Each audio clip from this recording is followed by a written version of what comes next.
Premature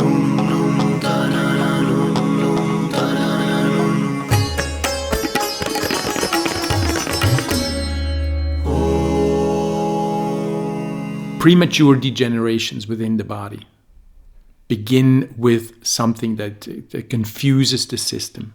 Something is confusing the system.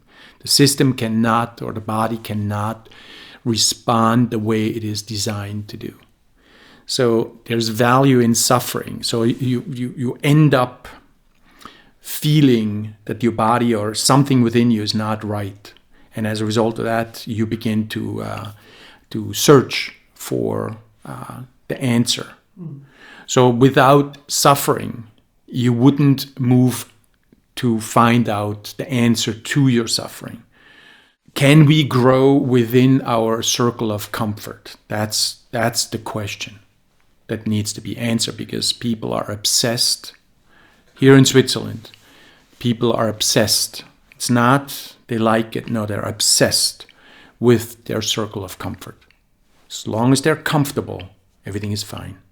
As soon as you begin to open that up and take them out a little bit, a millimeter out of their circle of comfort, they give themselves a green light to expose their neuroses and their psychoses and their anger and their frustration, and become aggressive. They're very aggressive when you take people out of their circle of comfort. Only out of the circle of comfort can you grow, period. Inside the circle of comfort, you will stagnate. You're stagnant. You will not grow. So it doesn't mean that you have to be uncomfortable. But what I'm saying is understand the circle of comfort and then move out. Move away from that. Do something that is uncomfortable. And understand nothing can happen to you. We know that we are spiritual beings having a physical experience. We are so focused on the physical body and there's so much friction in it that we often forget that we are all brothers and sisters of the same species. I think it's an innate understanding that we all carry within us, that we are on one level, we are all one. We all know that to be true. These programmings that really confuse our nature into believing that you are not a spiritual being, or this is not the Garden of Eden, this is not paradise where we live here. But paradise you will achieve if you are a good person throughout the life, and then once you die, you go to the paradise. That whole chestnut, right? All that programming that gets us away from understanding and realizing that this is the Garden of Eden, this is paradise here. It's just like certain things program other things for us not to be able to experience that paradise. It's just part of yin and yang. It's just part of the thing. And now it's a matter of focus. So where to focus is way more important than to point the finger at how bad it is or how good it could be. Or that's not very important. It's important that we understand that this is a spectrum. Yin and yang, the picture, that's the entire spectrum. And now, are we living in dark times right now? Negative times? Well, yeah, it's really weird and strange and whatever, but that's just part of the whole spectrum. I will die with a smile on my face, and I don't care what anybody says. It's all about energy. It's all about energy.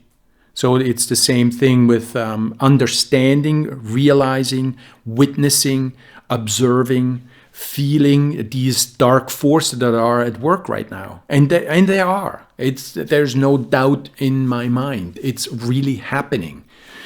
But on the same token, it's just an expression of fear. So these are fearful human beings who have organized their realms to a point where they feel less fear of dying. So we just have to understand that that's part of the whole spectrum and accept it for what it is. Work against it as you wish. If you feel like you have to change something about the school system, well then, do your part. You can convince yourself that you're alone and there's no way that you can be able to, create change and all that. Well, that's part of the programming. Well, if that's... And you see this, you can always see it in children. You look at children. I love children, and I finished a children's book here in German. It's my first German publication, if you will.